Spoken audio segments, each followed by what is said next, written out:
katika jina la Yesu. Amen. Ni ngumu sana, binadamu ngumu sana. Nikazihesabu laki 4 nikampa yule kijana.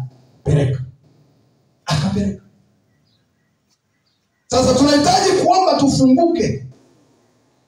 Kwa mfano, yule kijana aliyekuwa anakaa mlangoni anakusanya hela. Ule ulikuwa mradi sio mradi? Kama mjui wengine. Mnamfahamu yule kijana ikaa kila mlango mzuri wa hekalu? Kumbe tukutaja hekalu sio mlango huu wa mlima ng'ombe wa hekalu. So nakumbuka alikuwa jamaa na mradi wa kukusanya hela. Vipi mtumishi wa Mungu nabii mwenye mafuta alipofika pale, kwa jina la Bwana wa majeshi sina fedha kukupa leo wala nini, lakini nilicho nacho ni uponyaji. Kwa jina la Yesu nyanyuka. Tayari kanyanyuka. Hivi wenye mradi watakuona vema. Toka pale umeomba, umekemea, nenda kwenye nyumba ya mradi. Jamani, naomba kula chakula kwa sababu nimefanya kazi kubwa kweli ya kutoa pepo na yule aliyekuwa anakaa mlangoni pale anampa hela. Vipi yule wale wa jamaa watampa chakula na watampa maji? Wamekatisha mradi. Utampa? Jamani, utampa? Lakini Biblia inataka umpe.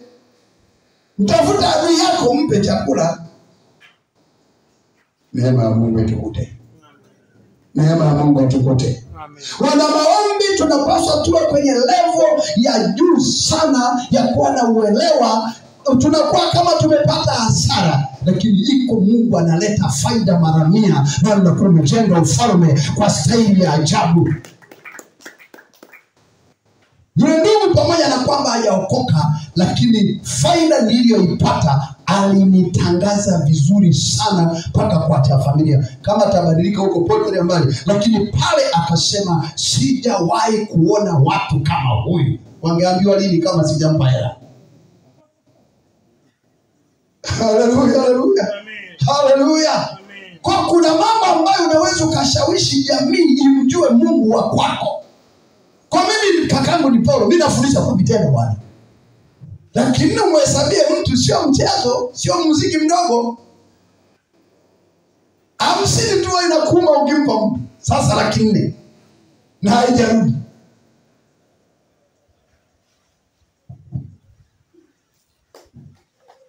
Ndugu zangu, Roho Mtakatifu ananifungua haya kwa sababu Mungu amenituma kwenu nibatue magamba, niondoe miungu, ili msije mkaondoka hapa mna matatizo mkafikiri mnakomboa nchi. Kumbe ujikomboa wewe kwanza, komboa familia kwanza, komboa kijiji kwanza, komboa mkoa wako, komboa. Usijite wa mataifa wakati kwanza huna baba kukufunika. Unapobomoa taifa na mataifa utapigwa sana. Usijite askofu kama hakuna waliokupa mkono wa shirika na wamekukubali.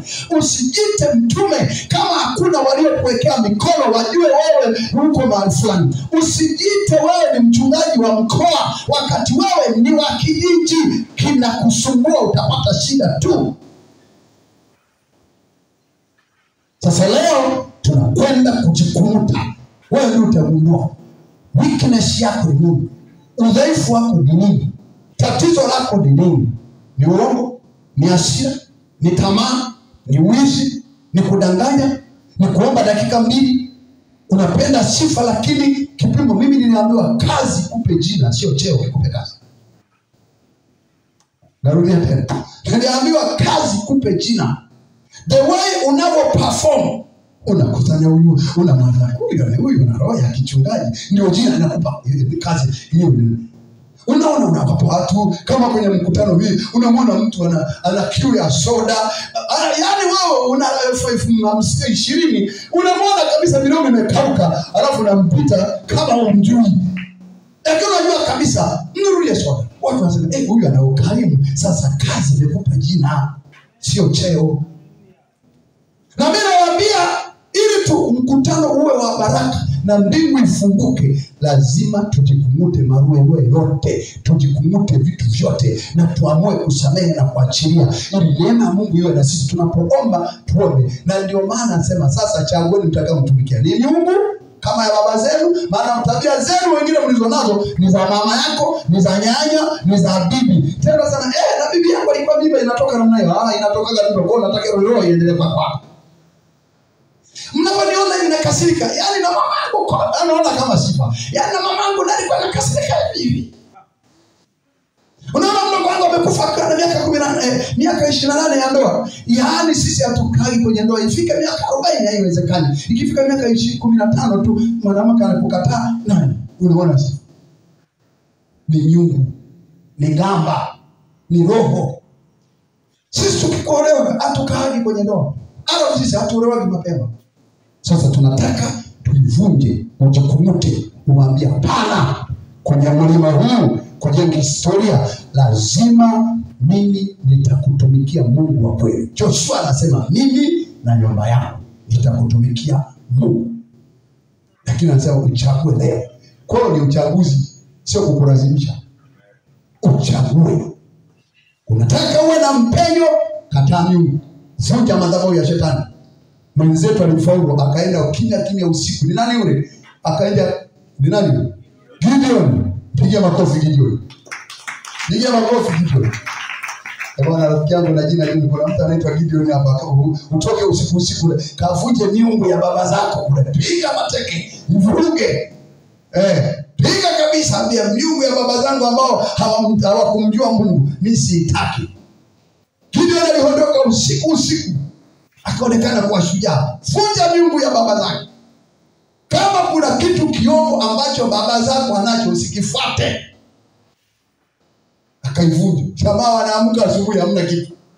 Walitafutana.